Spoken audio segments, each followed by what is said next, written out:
Thank you, and thank you for joining us, and welcome to the panel discussion on the future of work, finding mentors, sponsors, and future work in women and finding mentors, sponsors, and allies.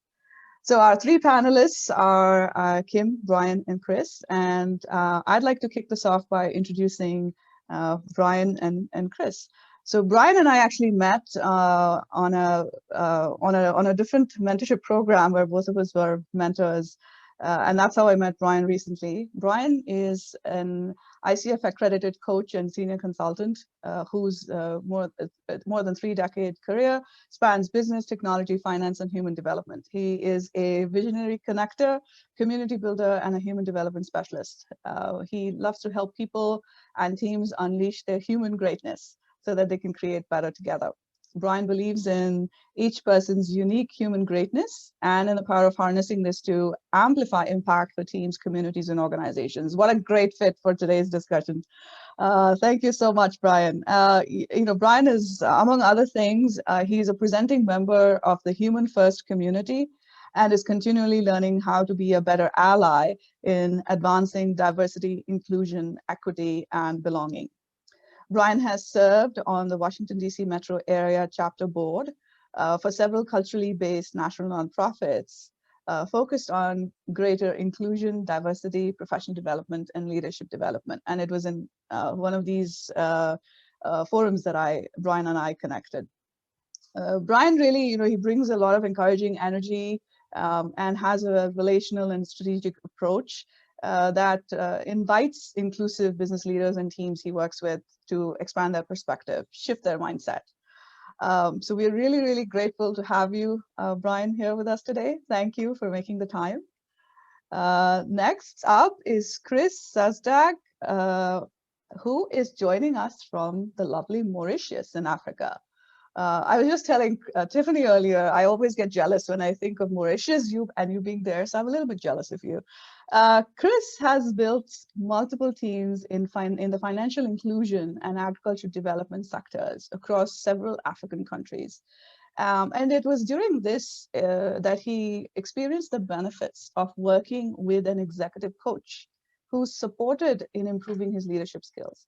And this personal experience is what really inspired Chris to do what he does today. So he is the founder of Coffee Chat, which is a global digital platform that enables teams in emerging markets to offer affordable and relevant one-on-one coaching to more of their rising leaders. So Chris really took his personal experience and used that as inspiration to create this opportunity for the whole world, really. And fun fact, Tiffany and I actually met on Coffee Chat just a few months ago, and here we are. So thank you, Chris. Definitely what you set out to do has it's definitely created a positive impact for Tiffany and me. So thank you. With that, I'm going to pass it off to Tiffany. Definitely agreed. So thank you for the opportunity for Coffee Chat. Love the platform. And actually, I met one of next week's guest panelists as well on there. So Chris is the gift that keeps on giving, and so is Coffee Chat. I appreciate it. Thank you so much. And I'd love to introduce Kim Meninger now. Kim and I actually met last year through a training that she was giving, a talk, and I said, wow, she's just amazing. I really want to know her more. And so she does a lot around women and coaching women and women empowerment, and Kim's energy is just so amazing. She's just wonderful. And I'm very grateful that after having the opportunity to hear her speak, that I reached out personally. She's become a very fast friend, and I couldn't think of anyone better to be on this panel to talk about this very subject, because she really lives out these values. So as a women's leadership coach, Kim is passionate about empowering women to become more confident, visible, and influential leaders. Having spent over 10 years in the high-tech industry, she experienced firsthand the unique challenges and opportunities facing women in traditionally male-dominated environments. She strives to be the best resource to women that she did not have during her own corporate career. Kim has a BA in psychology and an MBA from Boston College. She's an ICF Associated Certified Coach and CCE Board Certified Coach with certifications in career, executive, and leadership development coaching. And she also runs a fantastic women's group on Thursdays that I love and try to clear my calendar for too, to support women as well. So welcome, Kim, welcome, Brian, welcome, Chris. We are so excited for this panel. Before we do get started, if you could all, aside from our host here and our panelists, please, if we can kindly request that you can switch off your video so that we only have our panelists on the screen and that they can see and interact with each other as well. And then we'll turn it back on, the option back on after Q&A. So with that being said, I'd love to kind of kick us off here on our panels, is what we've all been waiting for, right? So if maybe we can start with, why is mentorship important? Chris, I'd love to hand that one off to you. Yeah, how I approach mentorship is more in the framework of, or the broader framework of learning. I think a lot of people are familiar with the 70-20-10 model, where 10% of learning is done in the academic or classroom setting, 20% through mentorship and coaching, and then 70% learning by doing. I learned about that when I was a country director of an NGO in Malawi, and I found that really helpful as a reminder almost on a daily basis of how, you know, people learn different, but it's important to include all of those things. And in a lot of companies, especially fast-growing companies, it's easy to put the training and mentorship on the side burner and not put enough emphasis on it. But it's actually all really important to continue to build a team. And so that was in part why I started Coffee Chat, which is a coaching platform, but where people also find mentors. But yeah, I think mentorship is just a part of the learning process. So it would be wise to not leave that out. I love, Chris, that you describe it as a learning opportunity, because I'm sure many other people might agree that sometimes I've had people come to me as looking for a mentor. And so what it's not, nor is coaching, is not just this, I'm going to dump a bunch of resources at you and you don't have to kind of grow or learn kind of on this continuum in the process. So really love the way you describe that as a learning opportunity, because if we're seeking mentorship, we really should be approaching it from a learning opportunity. Anything you'd add, Kim or Brian? Well, from my perspective, I often think about the work experience through the lens of confidence and the internal struggles that we often have as we're navigating what can be an intimidating environment, especially now when we're all working virtually. We don't have as much opportunity to connect at a traditionally human level. Things feel a little bit more forced and we have to be more intentional about the connection. For me, mentorship has always been about not having to go it alone. I think there's a lot that we put on ourselves, especially as women. There's often that pressure to know everything, to do everything. Many of us are perfectionists. And when we can access mentors who've maybe gone one or two steps ahead of us, who know the ropes, so to speak, can help guide us, it just makes our own experience so much easier, and it makes us feel so much more confident along the way. Yeah, agreed. Okay, I'll pitch this one to Brian. So Brian, what would you say that one should look for when they're seeking out a mentor? So thank you for that, Tiffany. Ooh.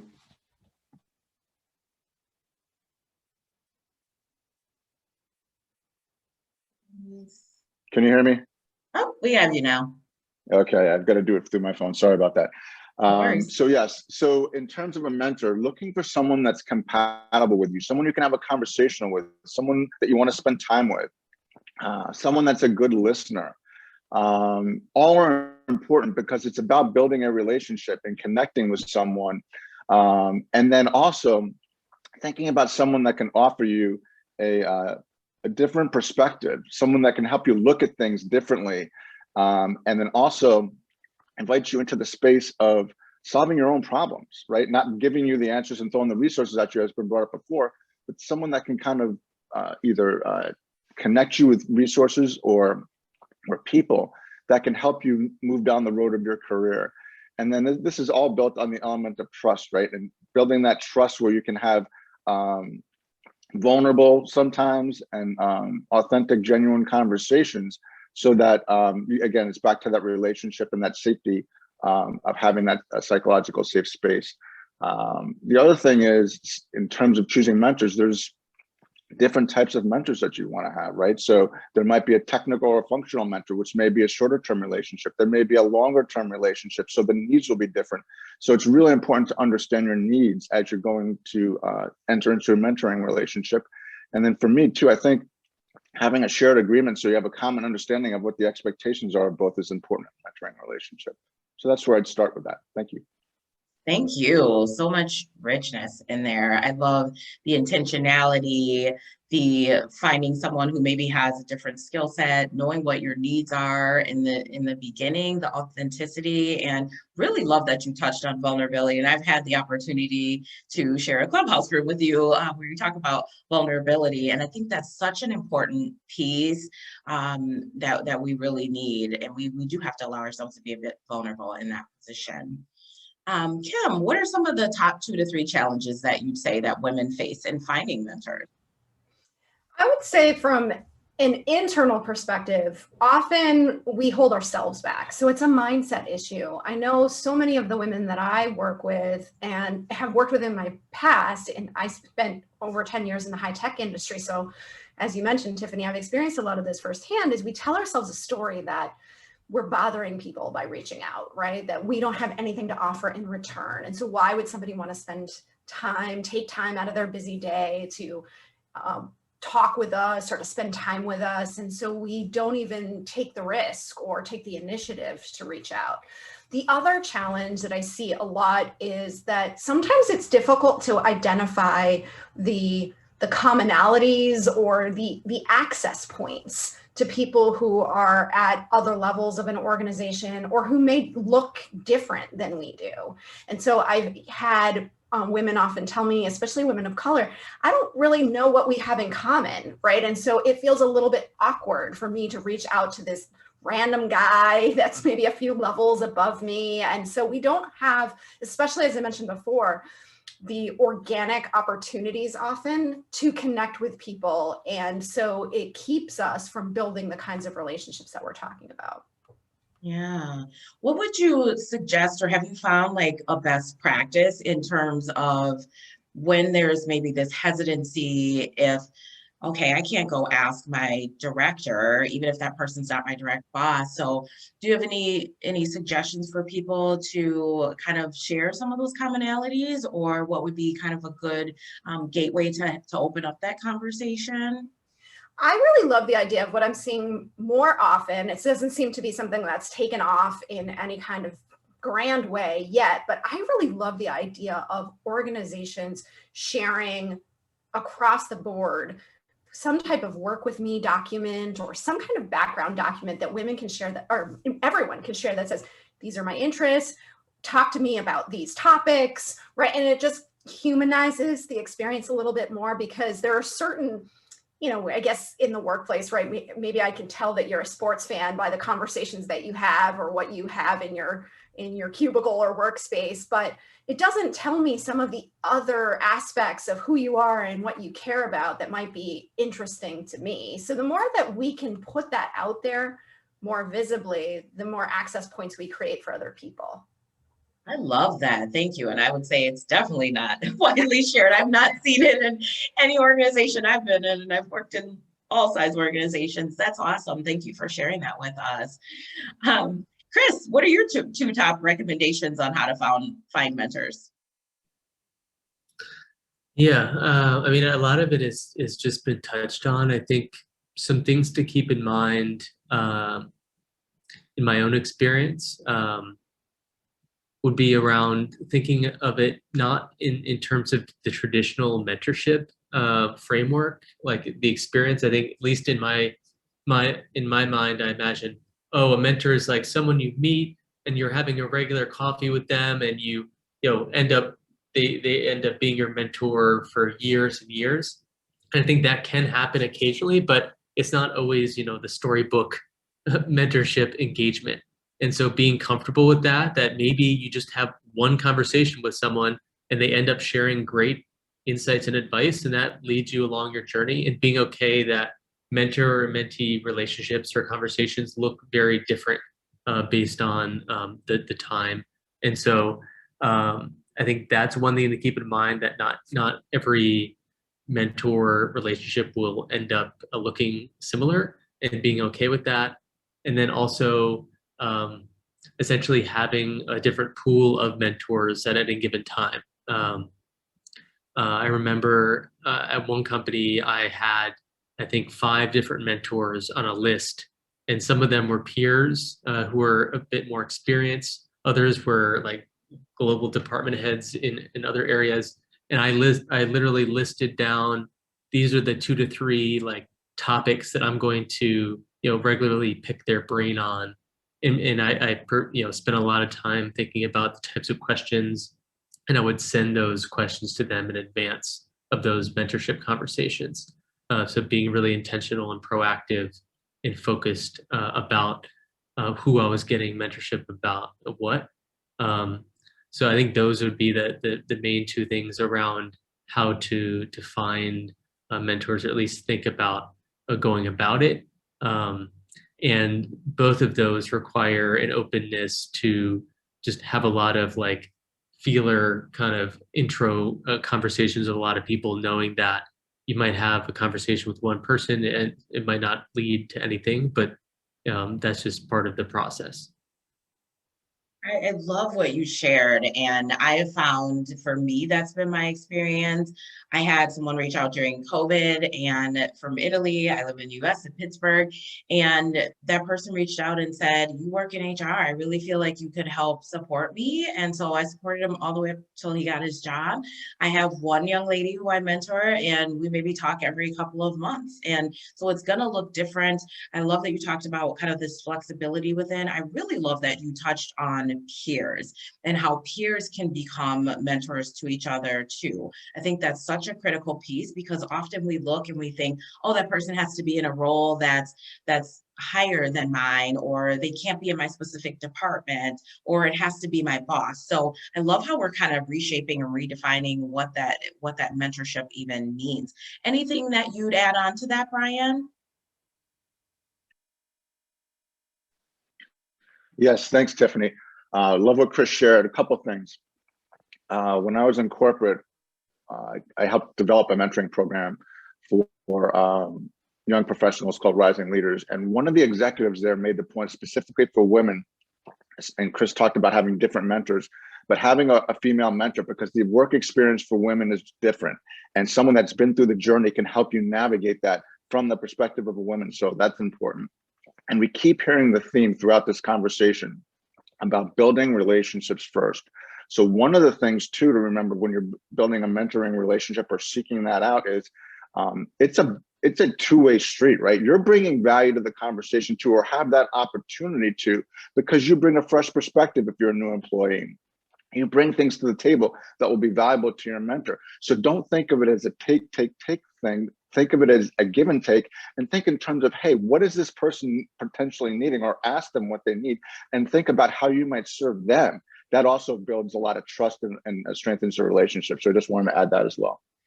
Beautiful. Thank you so much. Also very, very, very important, because where I've seen some of these mentoring relationships fail or not be as successful is when it becomes, hey, I need you, or you haven't really like planned it out, and you have to approach it with the mindset that this is for you. You're going to invest time, they're going to invest time, and it's absolutely a two-way street. Thank you so much for sharing that, Brian. I think we've covered a lot of ground already, so I'd love to pause and see what questions people have. If you want to put it in the chat, if you want to share maybe off camera or on camera, I guess it would be, please, I'm going to open up the floor for Q&A. Hey, Tiffany, there was one question which actually I responded to Portia. Her question was, can you define and explain the differences between mentor, ally, and sponsor? And I said, you read my mind, our mind, that's a question that we have. So that's the only question I see in the chat. Okay. But really, really great insights. Fantastic. Does anyone in particular want to take this one? or kick us off with the difference? Or we can start with, each of you can take one if you want as well, so.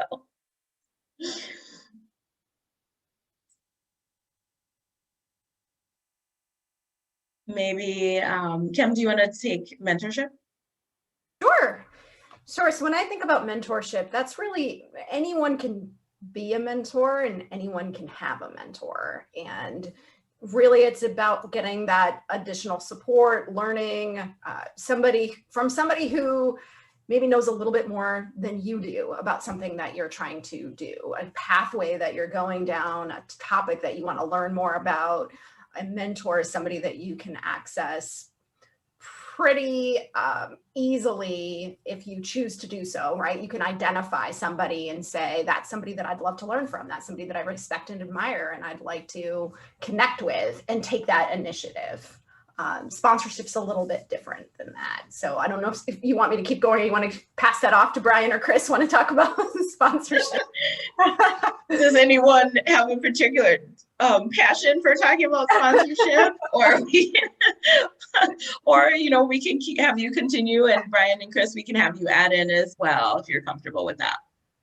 I can talk about sponsorship. So I think the distinction, and this is one of the questions I think we'll be touching on, is sponsorship is more about someone that's in a position to help you advance and influence outcomes on your behalf. So what I've kind of come up with as I was thinking about this is sponsorship is ultimately the result of building a strong relationship and demonstrating consistent excellence that justifies the investment of time, effort, and reputational risk to support advancing your career. So that's sort of the definition around sponsorship that I've come up with.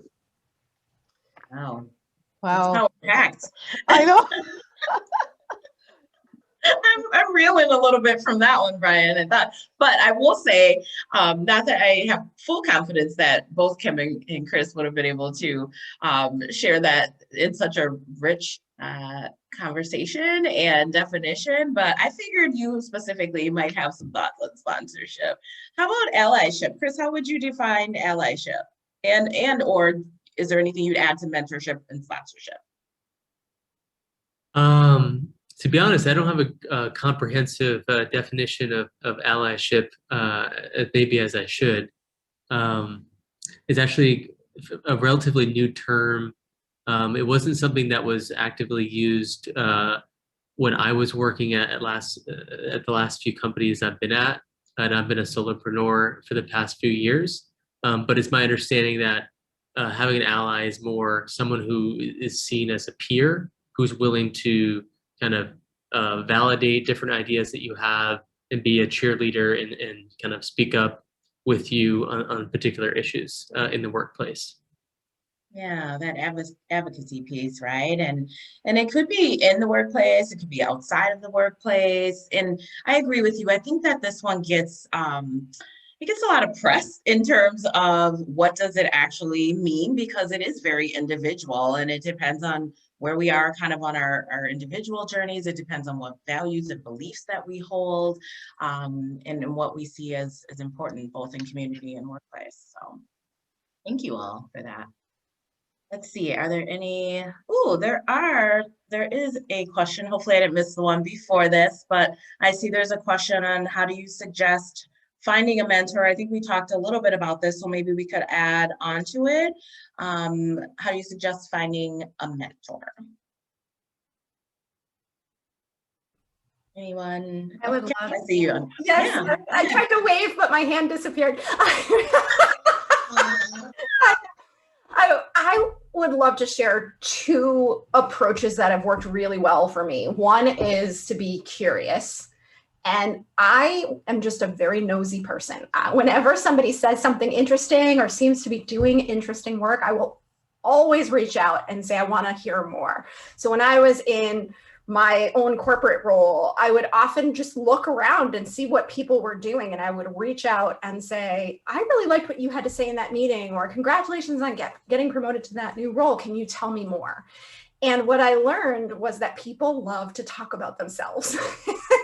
And it really, if you show sincerity and you're respectful of other people's time, people really do like to feel like you care and are interested in what they're doing. If you think about it, how often do you get a chance to talk about what you do and what you care about with people who haven't already heard it or who really care? So that led me into some amazing relationships with people who on the spot said, I love your energy. I want to be your mentor, or I want you to come and work on my team.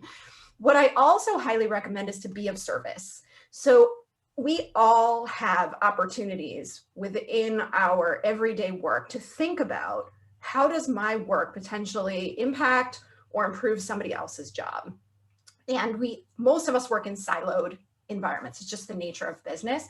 So if you look at the work that's on your plate today and think about who else would benefit from knowing this, right? Is there another part of the organization that's maybe doing something similar, trying to recreate the wheel? Is there somebody else who might look at what you're doing from a slightly different angle, and just reach out and say, hey, it occurred to me that we may have an opportunity to collaborate in some way around this. Would you be open to, brief conversation so we can explore it further? And it doesn't really matter what the outcome is, right? Assuming that you're going in good faith. What you've just done is you've created an opportunity for connection, an opportunity to educate somebody on what you do, on your value, and you've shown people that you are being of service to them, right? That you care. And that led me into relationship with a lot of other people as well. I love that. And it was that very energy that attracted me to you. And I said, I need to know Kim. Kim also has, she also has a podcast. So, okay. So I think that this you might have answered part 2 of this question too. And I'd love to turn it over to Chris and Brian as well to add on, but anything special that you'd recommend approaching someone who you'd like to have as a mentor? So Kim, I think you kind of touched on some of that. Anything you'd add, Chris or Brian, to approaching someone? And I think we touched on that earlier too. Sure, Chris. Yeah, I would just add to the conversation a slightly different approach. So I think we've talked a lot about like the act of individually approaching someone and then kind of essentially asking them to be your mentor, which is totally fine and can work in certain cases. There's also the strategy of reaching out to someone who has a lot of visibility across a lot of potential mentors. And I'm not talking necessarily about someone like myself who runs a pool of mentors and coaches, but actually probably someone within your company who has been around for a while and knows a lot of people at that level that you're thinking about would be a good fit for mentorship. Because I remember being in those types of leadership roles, and people would have I'd have an open door and people would say, oh, I really wish I could get more support in this area. And because, that nature of workplaces being siloed, they didn't know that, X person over there would actually be a great fit. And so that person can kind of act as a matchmaker.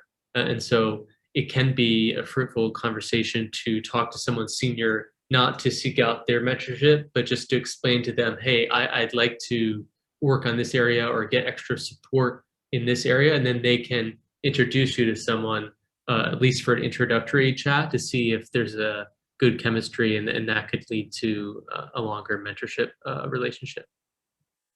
Thank you. Thank you. Great advice, Chris.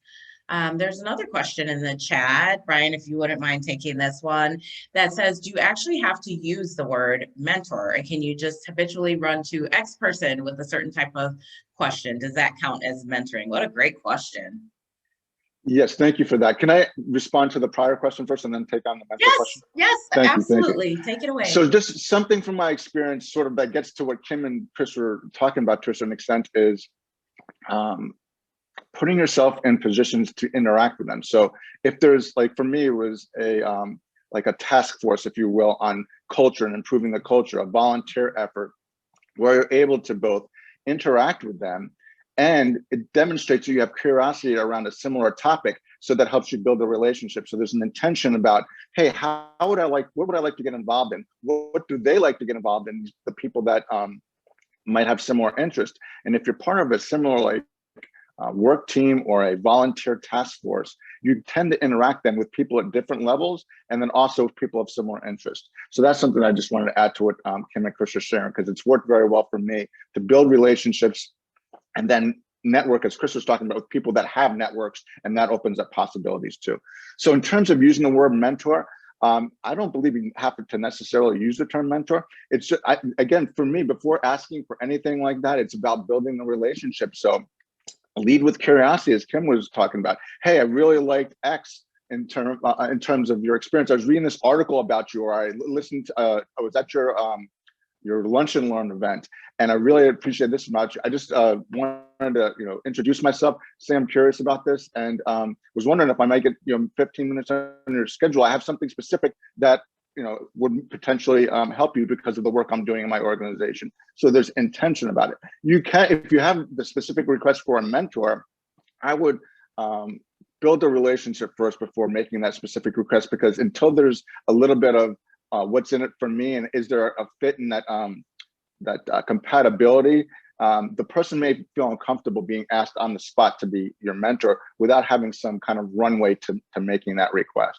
So I guess that's where I would respond to that. And if it's outside, let's see, a different question about outside the organization. So I don't think there's harm in doing that, but I think you want to focus on building the relationship first in terms of using the word mentor, or even any of the three things we're talking about. Can I add to that, Tiffany, too? Because I've never used the word mentor. I've never labeled the relationship unless it was a formal mentoring program. And I agree with Brian. And it's not just the risk on the part of the mentor to make that commitment too soon. You may not know enough about that person to know whether you want them as a mentor. And so there is that runway, like you said, that needs to happen before you decide, is this a person that I trust, that I value, we share similar values? So there's no need to slap a label on it. And then it also puts a lot of unnecessary pressure on both of you when you have to ask that, will you be my mentor question? Right? Yes, I have a friend who says labels are for jars, not people, right? So I think that, I love what you're sharing. I love, Brian, Chris, what you added on. I love all the thought and questions in the chat. This is awesome. Meenakshi, were you gonna add something? Yeah, I just wanted to add, Pamela, first of all, thank you for sharing that. I think the worst that can happen, I totally agree with you, worst that can happen is they'll say no. And mentors, you can find them outside of your organization as well. Thank you for sharing that. The other perspective that I wanted to add from my own lived experience, being someone, I'm non-white and English is not my first language. And I find that those elements, those intersections in my identity and my cultural background also, in my experience, has been a barrier that I've had to overcome. So companies that I have worked for in my entire career have more often have been companies that are headquartered in the West. And so the culture is different, and I've had to overcome my own limiting beliefs around reaching out and seeking mentorship. Whether or not I called it a formal, like labels, even if I didn't, but just reaching out for advice. And I think what Kim shared in the beginning really resonated with me about, I always have a lot of self-doubt, and I wonder if I'm wasting their time. If I am worth their time is the question that I've had to overcome. And so if there's anyone here that, shares that intersectional identity around language and culture, I wanted to call that out as well. Back to you, Tiffany. Thank you. I feel like we have like a fancy talk show going on or something right now. There is an amazing question in here too that I'd love if each panelist could touch on briefly, because I love this question. What was your richest experience as a mentee or as a mentor? We'll start with Brian. Thanks for that, Tiffany. So for me, it was coming out of this mentoring program that I helped create. It was a volunteer organization within the company I was working in. And I helped create it, so I had sort of creator's privilege in terms of who I could pick as a mentor. And I knew the person that was leading the leadership, the coaching practice within the organization, very small. I hadn't met him yet. And so I'm like, and I knew but I knew, back to relationships, I knew somebody who knew him, and I felt comfortable enough just selecting him without, sight unseen, for this mentoring program. And so in terms of the richness of it, I remember the first conversation, we start building relationships, the relationship, it's going good. And he starts asking me coach-like questions like, can he coach me kind of thing? Can he bring stuff to the table? And because he was a coach and he saw things in me in terms of coaching capabilities, and sort of invited me into that space. And he was the reason why I ended up going into coaching and seeing that someone like me who had been a coach in sports on the field, kind of a leader on the field, could bring that to the work situation, something I didn't see in myself. So he's directly responsible for me being here and doing what I'm doing now, all from a mentoring relationship. And so in terms of richness, that's the richest I can think in terms of my experience. Thanks for the question.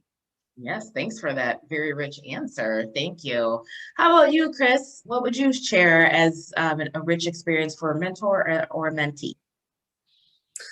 Yeah, one of my mentors recently, though I've never called him that officially, he is an investor, and he was very clear up front that he was going to invest in my company. So I still took advantage of meeting with him every like 6 weeks or so, just for a regular coffee, and we exchanged ideas. And one thing that I found really helpful in our conversations was that he always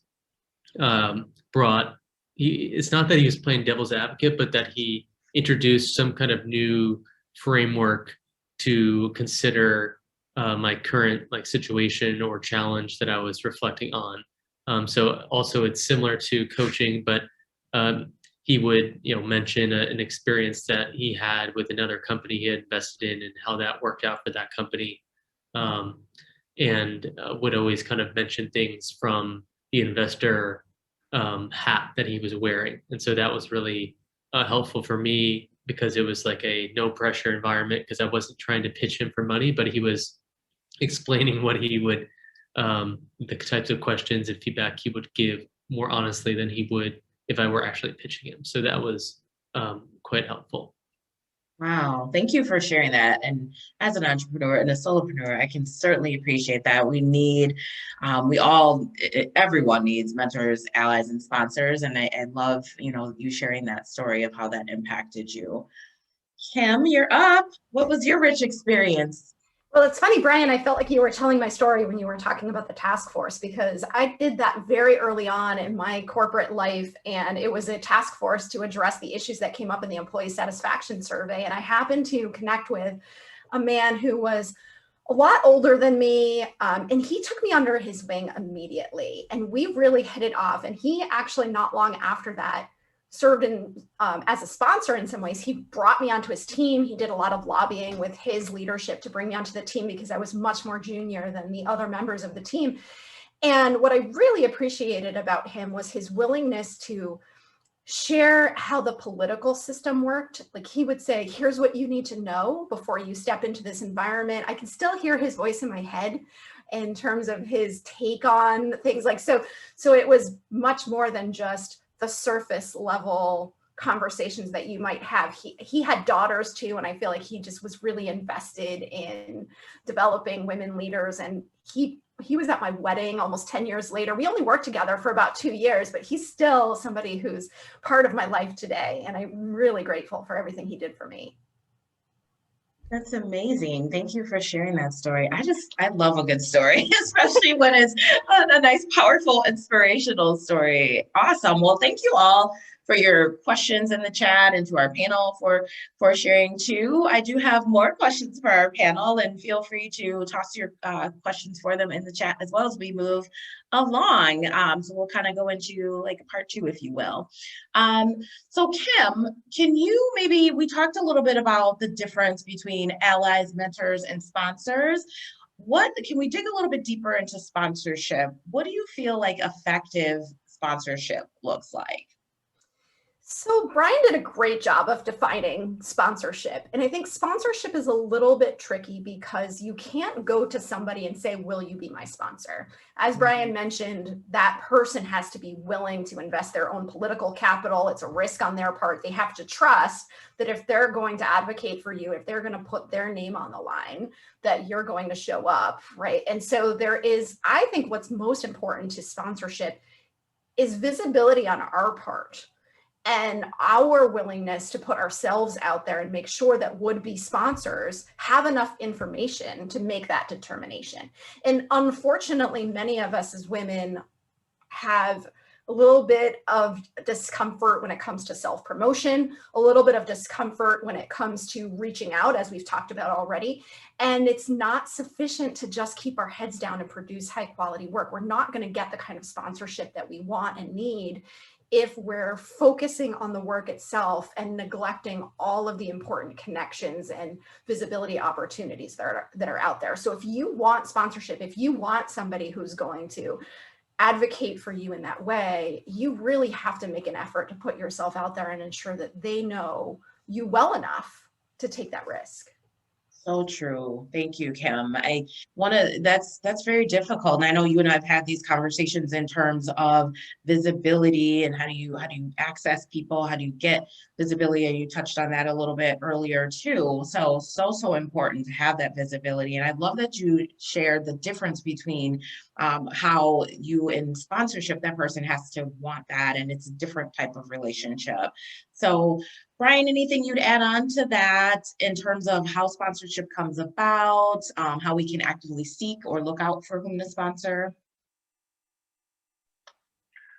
Yeah, so I love what Kim shared. And the thing that I would say is the intention. And so rather than going and requesting a sponsor, focus your energy on how you can be sponsorable, right? And so that's what Kim was talking about, but that's how I would think about it. How can I be sponsorable?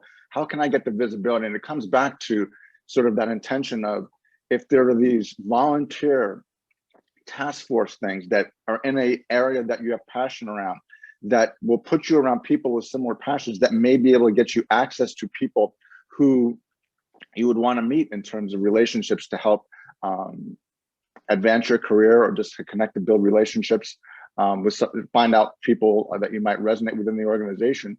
That intention and putting yourself out there, and it may be uncomfortable. So the other thing I would say is be comfortable being uncomfortable, because guess what? That's like life, and it's corporate life, and it's a work life. And so you can just get more comfortable with that, because that's going to be in service to you.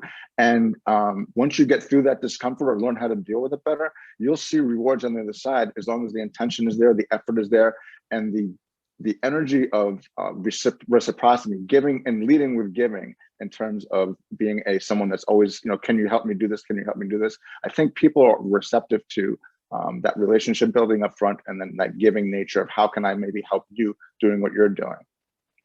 Thank you, Brian. I especially love that you talk about leading with giving, and not just like, what can I get? Because I think it was Kim who touched on earlier that we're wired, we like to talk about ourselves, and we want to know, what's in it for me. Someone said that earlier from the panel, and as humans, that's just how we're wired, to say what's in it for me. I love also that you touched on being uncomfortable. I know for me personally, as an entrepreneur, as a solopreneur, this is the most uncomfortable I have ever sat, but I'm loving it because I have so many sponsors, mentors, and allies, and I'm growing in such different ways. So there's such a rich opportunity when we really embrace that uncomfortableness, because there is growth that happens in that process. Chris, what would you add on to that? And do you think that sponsors have to come from within your organization? Share? They definitely don't need to, especially if you're a solopreneur or a freelancer. In terms of maybe people in your network who are trying to, say, help you find clients or get you in the right types of conversations. But if you are working within an organization that's small or large, I think it depends. I think ultimately a sponsor is someone who can exert influence to kind of cheerlead you or give you access to opportunities. And so I think sponsors can be both internal and external. I think a benefit of an external sponsor would be that perhaps they are seen by the internal influencer or decision maker as above the fray. So they can influence that decision maker and be seen as someone who maybe has a less biased perspective, because they know you and they can speak to your skills or your potential in a way that doesn't necessarily involve internal politics. But obviously, if someone is an internal sponsor, they may have more influence. They may know who else has influence compared with someone who's outside the organization. So I think it really depends. And I think unfortunately or fortunately, you do need to do like influence mapping to some extent to really understand the bigger picture. And a lot of times it's impossible for someone at a junior level to really understand how decisions are made. And that's why it's important to have a sponsor that they can, or even a mentor that can help you fill you in on how that is playing out within your particular organization. Love that. I think it's good that you brought up internal politics, because we have to face that reality, right? That is at play often. And so I like that you touched on that. Can you share with us, I've not heard the term influence mapping, and I'm getting a kind of a picture in my head, but can you share with us what that might look like, Chris? I just made it up now, but wow, I'm even more impressed now. But how I had it in my head was that, I mean, there's certain types of positions that may be similar in title, but maybe they're not in particular committees or at partner level. And so that definitely plays a role in someone's ability to effectively sponsor you. So there might be, for example, 2 country directors, but one of them is a general partner who actually has a vote in if that person is promoted, for example. And so just understanding, is there some kind of like promotion voting procedure, or is there some working committee where a decision is going to be made about where an opportunity is made or budgets are allocated that may not be readily apparent if you're just looking at an org chart, or if you're just looking at like a policy manual. So those are the types of things that, depending on how mature or established the organization is, it might be something that you can go and read about. But if it's a fast-moving organization or a younger organization, it's something that you would need to kind of suss out through a couple different conversations with people who have been around long enough to see how decisions are made informally. Okay. Wow, thank you for giving me those golden nuggets, all of us those golden nuggets. I'm a processor, so I'm soaking that all in as I keep us moving here. Thanks, Chris. Kim, how do you feel like allyship plays into all of this? I know we've discussed that there are kind of, maybe some different definitions that people would share, but how would you say that allyship is a part of all this? So allyship is interesting because any one of us can be an ally, no matter where we sit in the organization. And it doesn't have to be a sought out relationship in some way, right? There's a little bit of a distinction there, but it's really important to everything that we're talking about. When I think about allyship, I think about it as an ally, I'm leveraging my privilege of whatever sort, right? Whatever political capital or privilege that I happen to have in support of others who may have less privilege or power than I do. And what's really important, I think, from an ally perspective is that we not declare ourselves allies, but that we really seek to understand the experience of others. If we want to be a source of allyship, if we want to be a source of support, we can't make that determination on our own. We need to really understand, what does support look like to the people that we want to support. And I got an interesting call from a man about 3 or 4 months ago now that I really appreciated, because what he said is, how do I show up as an ally? I'm really worried that if I don't do it properly, that I'm going to be perceived as condescending or swooping in some way. I want to be thoughtful about how I show up. And I think that's really important to this process too. If you want to support others in advancing their careers and navigating the environments, you need to really understand from their perspective what those challenges are and how you can best support them. Wow, thank you for sharing that story too. Again, storytelling is powerful. We learned that last week, and I think that's so important. And there's been a lot of chatter around the fact that people shouldn't be calling themselves allies. It happens. And And there's maybe, you know, no harm, no foul. Maybe people are just, you know, they're wanting to support and they want to publicly demonstrate that they are allies. But I think what you shared there, Kim, is that distinction of how can you leverage what privilege you have from the perspective of that person. What do they actually need? And that is the key distinguishing factor. So I love how you described that. Brian, what would you add? So in terms of allyship, like in the workplace, right? So privilege comes in different forms, right? So if I've worked with Kim and I can speak to her abilities in certain areas on behalf of her with others, even if I'm her teammate or I'm her business customer, there's a way to be an ally to help uplift others, no matter what role you're in, right? And so Kim and I have worked together for 5 years, and she's working with, now she's gotten a new role. She's working with a former business customer of mine. I could be her ally in terms of speaking to what I've experienced direct firsthand that mentors and sponsors may not have had the opportunity to do. So it's a different perspective to serve Kim from the lens of direct experience and say, you know what, she does this, and this is how she builds relationships with customers. This is how the impact she has and how she goes about her work, that a mentor or a sponsor may not have that lens to share. So that's something I'd add.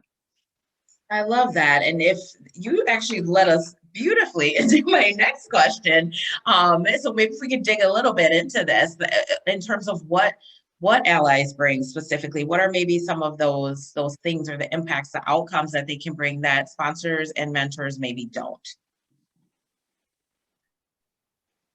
And so it's modeling the collaboration and supporting one another rather than competition, right? So sometimes it's a, you know, Tiffany, you and I are competing for the same next promotion, so I can't really share what, you know, it's kind of breaking that mold, right, in terms of how you're showing up on behalf of a colleague.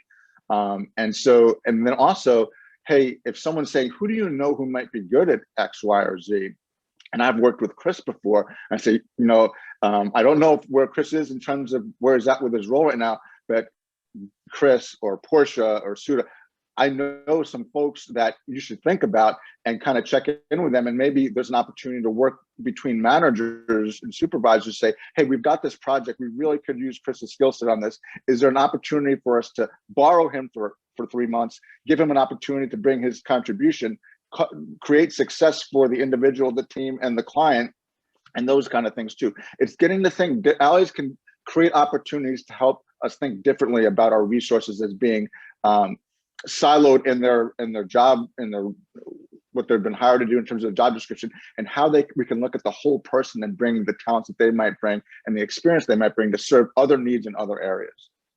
Love it. I know, Brian, we are advocates of the whole person, both of us. I know the whole panel is, and which is why you're great and why we selected you. I love that. Chris, would you add anything to what Brian and Kim shared in terms of sponsorship, mentorship, how allyship plays a part? If I understand properly what an ally is, particularly in the workplace, it sounds like you can have a lot more allies across the office at all the different levels compared with at any given point, you might just have a handful of mentors and maybe a few sponsors at once. So it sounds like you can almost activate or have much more coverage through allyship. Would you agree? I would definitely agree with that. And because it could be anyone, right? And I think what you touched on earlier, Chris, in terms of kind of internal versus external, those politics at play, there's so much more opportunity, which I personally love because of the whole diversity, equity, inclusion piece and how that all folds in. You really can optimize your opportunities through having allies and really through leveraging all three platforms in terms of ally sponsors and mentors. I think that was a great question. Kim, what would you say that we would stand to lose when we don't have allies in our corner, in our particular ecosystem? So there's, as we all know, a lot of room for improvement. There's a lot of opportunity for change in the workplace. And a lot of us are doing grassroots level work in various employee resource groups and different initiatives. But without the political capital that comes from allyship, we aren't going to be able to make progress as quickly or as influentially as we otherwise could. And so we really need, and I think about this a lot, having such a focus on women's leadership and speaking to women's leadership groups and different corporations, that without men, right, without people who are in positions of power, we're not going to get access to the resources. We're not going to be able to accelerate the pace of change. So we really have to all be in this together. And I think that, just also going back to the distinction between an ally, a mentor, and a sponsor, an ally has the capacity to make our everyday experience better. Because when you're in a meeting and you consistently get interrupted, the ally is there to say, hey, let's let her finish her thought, right? Or the ally is there to call out bad behavior by others. And so those are roles that we can all play, and micro environments and micro interactions in every day of our work.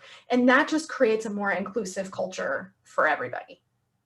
I love that. Thank you so much for sharing that, Cam. And I think that, well, and the main reason I like that so much is because I'm huge on inclusivity, and within culture work, like, it's so important. People sometimes make it harder than maybe it needs to be, because we think we have to pour all these things into it. And yes, it is work, and by design, it should be work, but at the same time, it's basic everyday things. You notice someone, and now, of course, you know, many of us are in this remote environment, but it's noticing when someone does put their hand up on Zoom, or if they take off their microphone, or they look like they have something to say. We can still read body language. There's so many things we can do.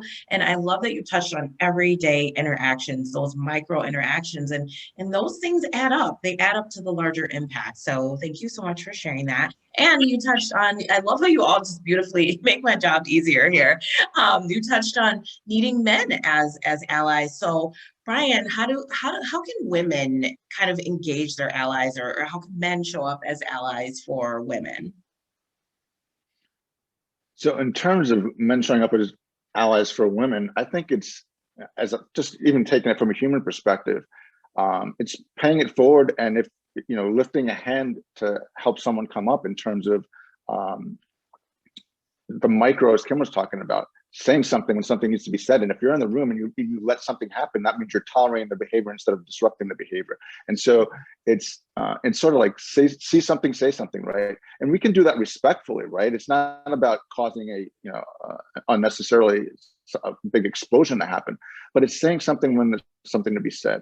And so from the micro level, on a macro level, it's realizing that privilege creates responsibility and opportunity. And so from a place of privilege, if you're someone with privilege, then how are you using that responsibility? And how might you use it more expansively than you have been using it, and being intentional about that? And so if we realize that whether it's women or different groups of humans are struggling with getting access to things, well, then how can you be a leader in that, right? And so it's that intention, that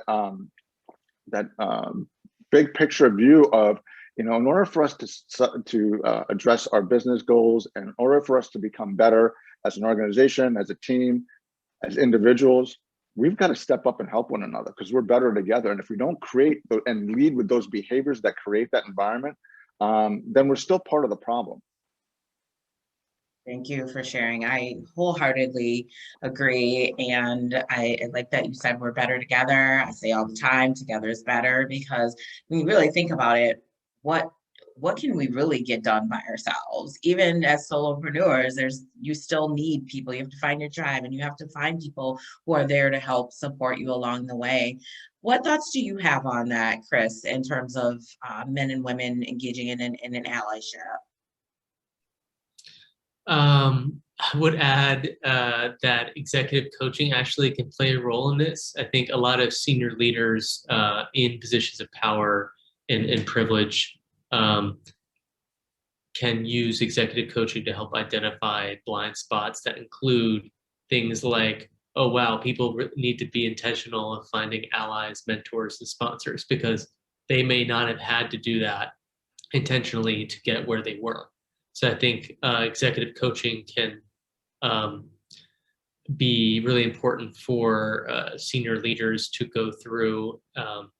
In addition just to being better leaders themselves, they can, as a part of that process, that can help them be more self-aware of those types of tools that their own teams are using to grow their careers.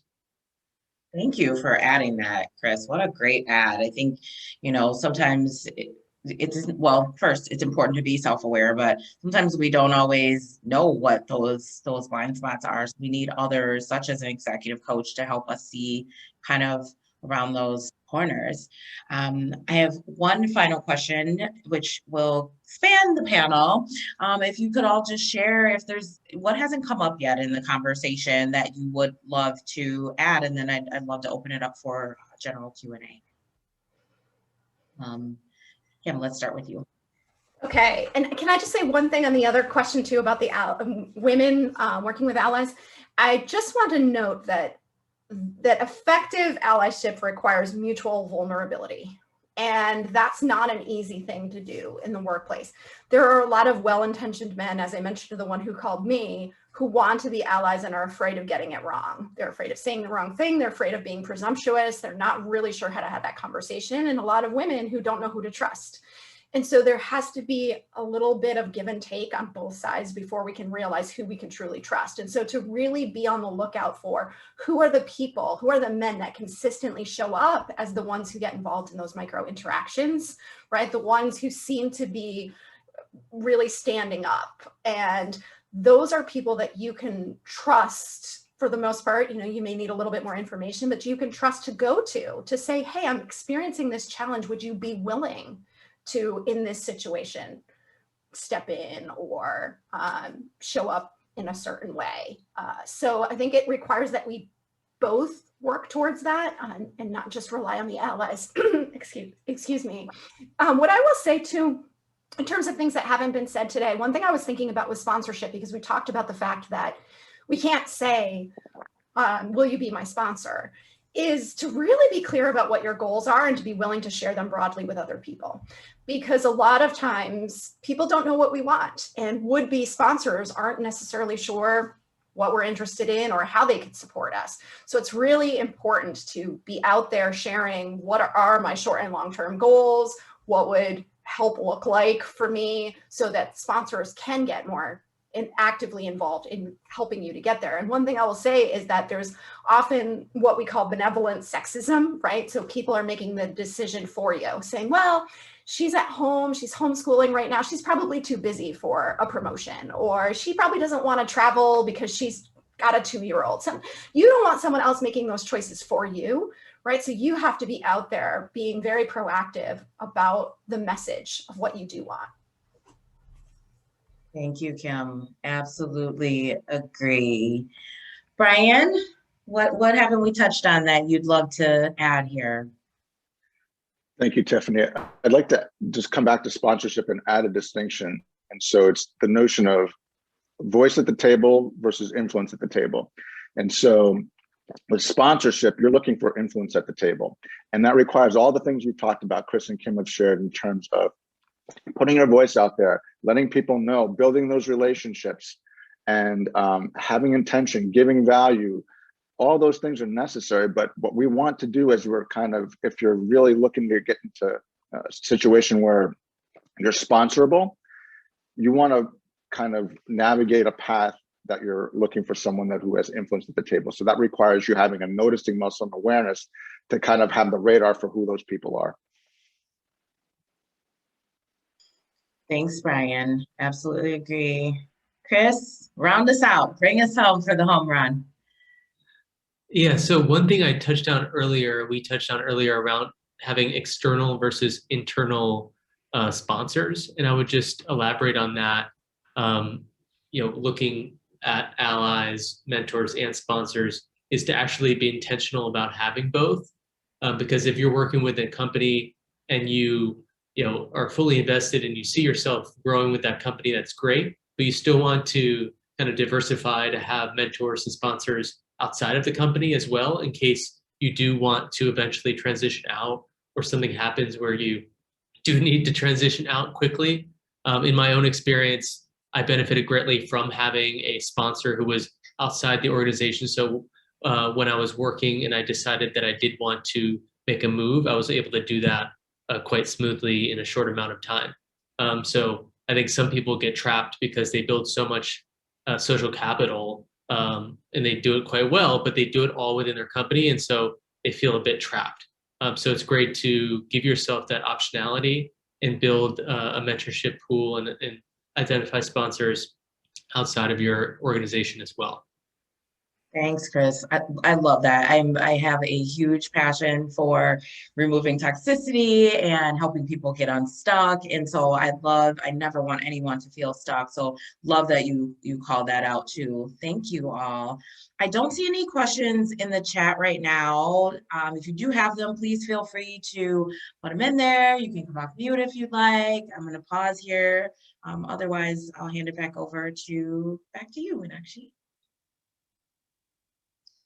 Thank you so much. I tried, this was just phenomenal discussion. I don't think we could have asked for a better group to come together to talk about this important topic. So thank you very much for doing this for us, Kim, Brian, and Chris. Really, really grateful. And all of your insights, absolutely wonderful. I tried my best to kind of capture it in the notes in the chat for everyone to take back as well. What really emerged for me was the themes that emerged are, one is self-awareness, knowing what we as individuals are looking for when we seek mentors, sponsors, or allies, all three of them or one of them, whatever it is that we're seeking, being clear in our own minds about our goal and purpose. That really emerged in everything that all of you shared. The second piece, closely associated with self-awareness, what came up for me was courage. Once you know what you want, going after it, having the courage to go after it. And the third thing a theme that emerged was inclusion. And Tiffany and I, we've chatted about this, and that's one of the reasons we feel so closely aligned. Our brands, what we do, one of our core values is inclusion. And I always say that, and I put it in the chat as well, that the future of work belongs to everyone. The future belongs to everyone, not just work. And so everyone needs to be included in co-creating it. So this whole thing around building diversity within our own, one of my other mentors talks about it as a personal board of directors. What a great metaphor. And I think, Chris, I know that one of the things that you highlighted was having that diversity in your personal board of directors. I thought that was a great call out. A lot of wonderful comments from our audience here. Really, really appreciate everyone's engagement. There was one question that I captured, and I want to bring it back up. Give me 1 second. I've copied it here. Thank you for catching that too. In the spirit of inclusivity. Yes, absolutely. So it was Candence. Her question was, is there any advice on how to start a mentoring program at location? How to start a mentoring program at location? So I can speak to that. What we did back when we were doing the mentoring program with Rising Leaders is we partnered with HR, who already had a list of best practices and helped us create mentor and mentee like guides, right? What is the role and what are the different things that are involved with each of the roles, such as the mentee initiates the meeting invite, that kind of thing, and all the way to what are the expectations for the relationship there. The other thing from experience that I would advise against is doing a matching system just based on limited information. It doesn't work effectively. It's got to be a cultivated relationship in my mind, where there's intention, there's mutual agreement as to the willingness to invest the time and energy and to define it. And as Chris was mentioning too, mentorship shows up in different ways. So there's the organic nature of it that Chris is talking about. But if you're going to do a formal program within an organization, I would seek guidance from HR or other people that may have created programs internally, and either in your organization or at other organizations. That's the beauty of, we talk about internal and external sponsors. People come from everywhere, right? So that's back to the holistic person, is who, might you know that has created a program elsewhere? What did they do? And this notion of sharing information, I think maybe that's an opportunity for us all to get better at sharing information and getting curious about, hey, this new person came to the company, what is their background? Because they might bring a wealth of things that their job title and their role doesn't necessarily tell you. So the first thing I would say is kind of maybe tap into the expertise that may exist in the organization. What is it that you want to get out of the program? Like, is it just within, say, technology, for instance, you're creating a mentoring program? Is it, for women? Is it for people of color? What is the intent of it? And who are the resources that you might need to help you with that? Is someone to organize it, someone to lead it? Is it, I think we had a committee of folks that was a combination of people from this Rising Leaders Volunteer Organization, HR, stakeholders, and we had regular meetings to kind of cultivate what it would look like, because we built it from scratch with some best practices laced into it. So that's the experience I can share from my situation. Very rich one indeed. Thank you. Yes, thank you, Brian. That. Looks like Pamela can help you too, if anybody has done this as well.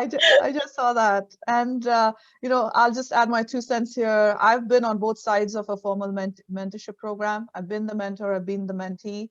And I'm happy to chat with candidates with you offline if you'd like any pointers. And of course, there's Pamela out here.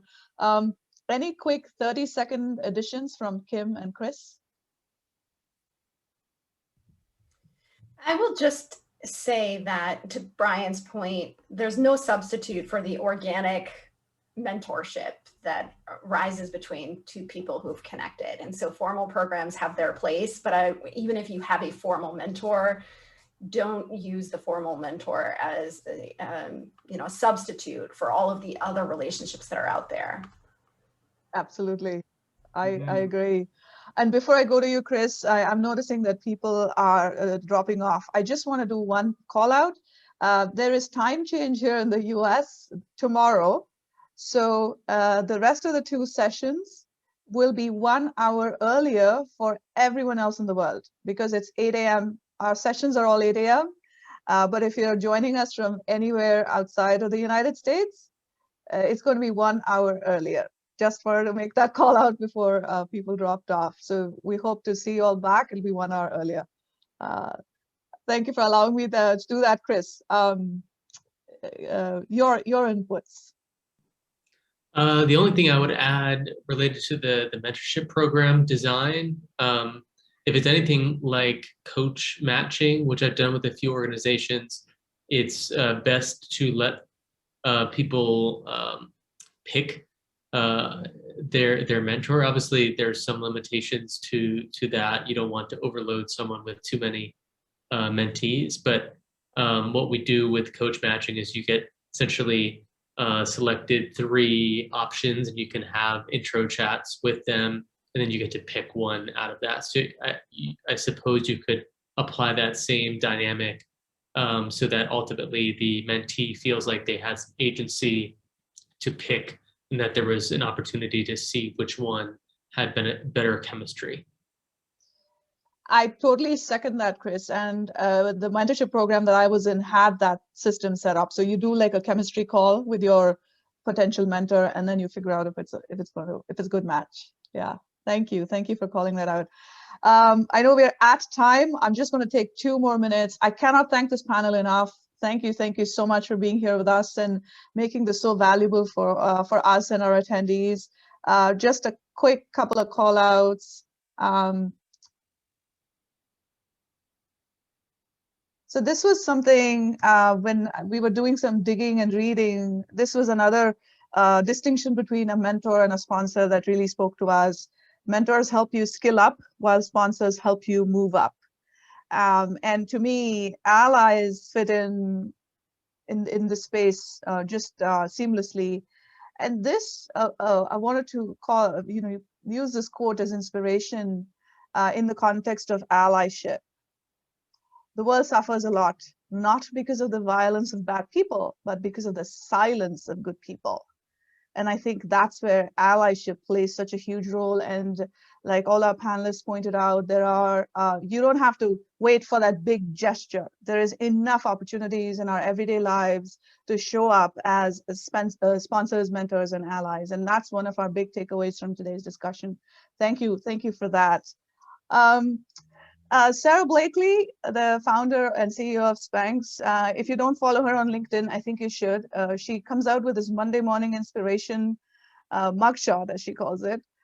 This one really spoke to me. And I don't know if Divya Sriram is still on the call, but Divya, this is one of the visuals that you did that, you know, you have to look back to move forward. And that's what came to mind when I saw this Monday.